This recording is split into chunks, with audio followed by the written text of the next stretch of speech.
guys, I'm Alana. Welcome back to my YouTube channel, Mental Health with Alana. If you're new, please press that red subscribe button and give this video a thumbs up, as it'd really help me out. Before I start this video, I wanted to also say that I make sensory boxes and sell them. So if you'd like to check out my website, there is a link down below for you to click on. I have a link tree. So go check that out and view my range of sensory boxes. So for today's video, I'm going to be talking about ways to avoid self-harming and how to stop, and things that you can do to help yourself when you get the urge.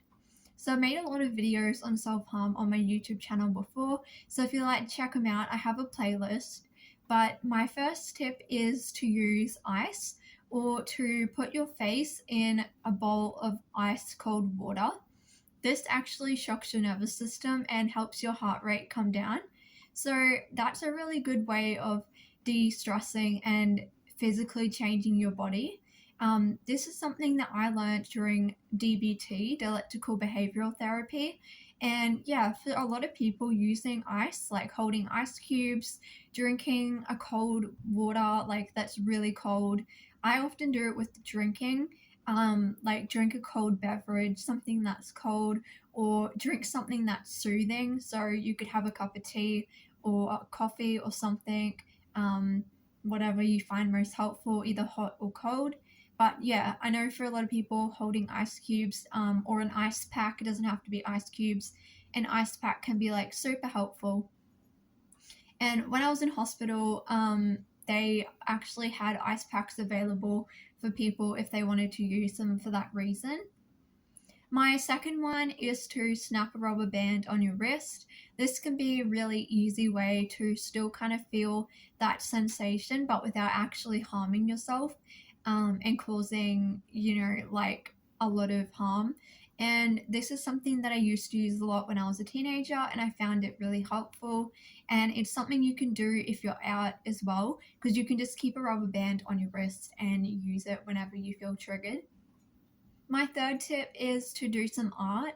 So I'm a very artistic person. If you're not, that's totally fine. You could just do something off Pinterest or YouTube. Sometimes you can find a video. For me, I like to do creative things. So I like to create art, do drawings.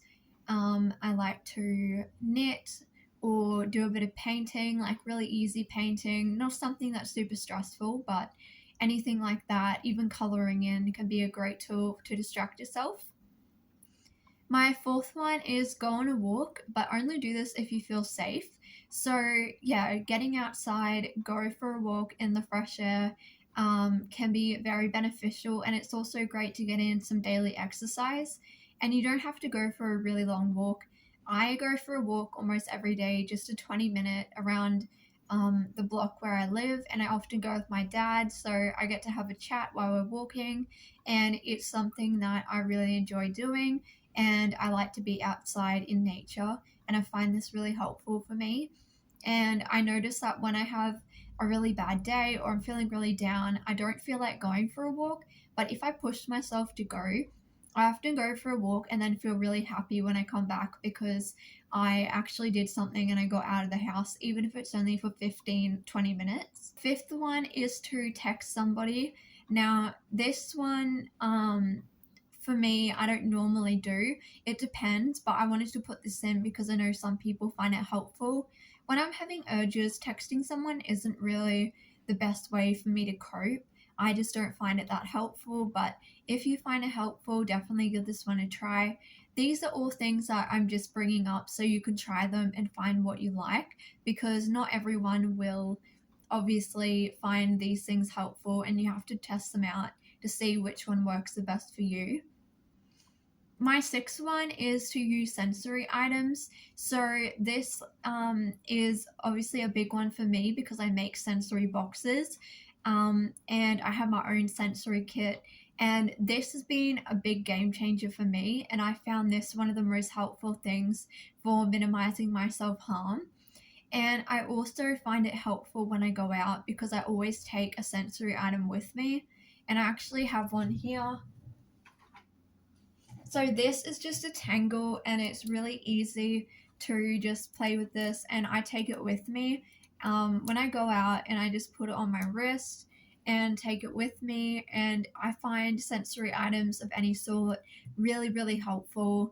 That's obviously why I create sensory boxes, because it's really helped my mental health. My seventh one is to use DBT skills worksheets.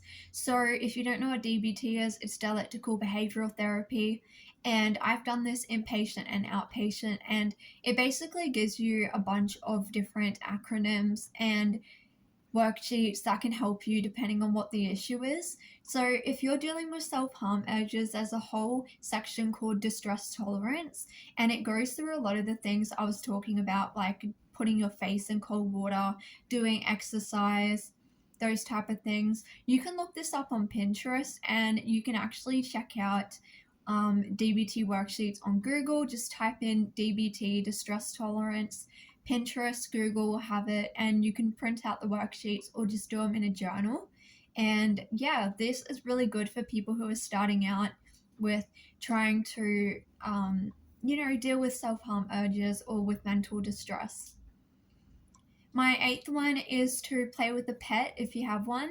So I have 2 guinea pigs and a cat, and you can probably see my cat in the background there.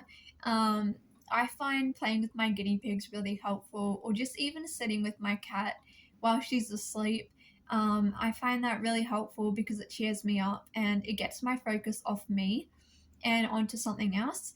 And I often like to go outside with my cat and just sit and look at all the nature and listen to the birds and just sit out there. And I find that really calming for me. And especially when I'm feeling lonely, like for this week, I'm at home on my own basically every day. And I find just sitting with my animals really comforting, and I feel less lonely. The ninth one is to play really loud music. And this one can be helpful for when you're getting really bad urges and you need a release. And so I like to listen to really loud rock music, since that's my favorite genre. But you can listen to any type of music. It could be like Taylor Swift, it could be something really calming. If you go online, you can actually find some really nice calming music. But for me, I like really loud music, so I find that most helpful. So I'll put on a band like Sleeping with Sirens or something just in the background, and I'll put it with my headphones on and turn it up really loud, and I find that to be really helpful. My 10th one is to bake something for somebody else. So this can be a nice way to give someone a little gift or a present, and baking is a good thing because it takes a bit of time and you have to focus on what you're doing so you don't get the recipe wrong. And yeah, I really like to bake cupcakes and just different things. It doesn't have to be anything really hard, but I find baking to be a really nice distraction and calming activity. And you can put music on while you're doing this as well and kind of like jam out to the music while you're baking. And yeah, I like to bake for my family, so I'll bake a bunch of cupcakes and then they get to eat them. So yeah, making something for somebody else can be another thing that will get your mind off your self-harm urges. So they're all my tips and advice. There's so many more I could have included, but I just did 10. But if you want to comment down below any tips that you find helpful, please do. And I hope that you guys are able to pick something from this list or come up with your own suggestions of things that you like doing. I've written this list up for me, so that when I feel like self-harming, I have stuff there to use, and I can just look at my list and pick something that I like to do and use that as a replacement instead of going to self-harm. And the more that you use these skills, the stronger they will get, and the easier it will be to fight off urges. So thank you all for watching this video. It really meant a lot to me. Like I said, please subscribe and like, and I will see you in my next video.